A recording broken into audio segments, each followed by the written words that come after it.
મહીસાગર જિલ્લાના સંતરામપુર તાલુકામાં એક 18 વર્ષની યુવતીને તેમના ભાઈ ભાભી મારતા હોય ત્યારે તેમને 181 ટીમની મદદ લીધી હતી। તાત્કાલિક અસરથી સભ્યો ત્યાં દોડી જઈ અને આ ત્રાસમાંથી યુવતીને મુક્તિ અપાવી હતી। લુણાવાડા આમતક ન્યૂઝ બ્યુરોમાંથી રિપોર્ટર આશિફનો વિસ્તૃત અહેવાલ। લુણાવાડા ખાતે 18 વર્ષીય યુવતીને ભાઈ ભાભીના ત્રાસમાંથી મુક્ત કરાવતી મહીસાગર 181 મહિલા હેલ્પલાઇનની ટીમ।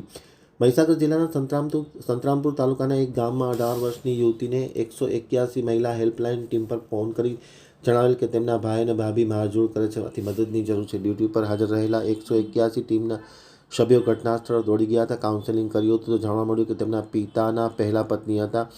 તેમનો દીકરો તથા દીકરાની વહુ આ યુવતીના પિતાને મારઝૂડ કરતા હતા। આથી યુવતીએ ભાઈને કીધું કે પિતાને કેમ મારો છો, તો યુવતીને તેમના ભાઈ પણ મારવા લાગ્યા હતા। આથી તેમણે 181ની મદદ લીધી। તાત્કાલિક અસરથી સભ્યો ત્યાં ભેગા થઈ ગયા હતા અને કાયદાકીય જાણકારી આપી હતી। આથી પરિસ્થિતિ સંપૂર્ણપણે અંકુશમાં આવી ગઈ હતી અને જે ત્રાસમાંથી યુવતીને મુક્ત કરવામાં આવી હતી। ત્રાસમાંથી યુવતી મુક્ત થતાની સાથે તેમણે 181ની ટીમ પ્રત્યે આભારની લાગણી વ્યક્ત કરી હતી।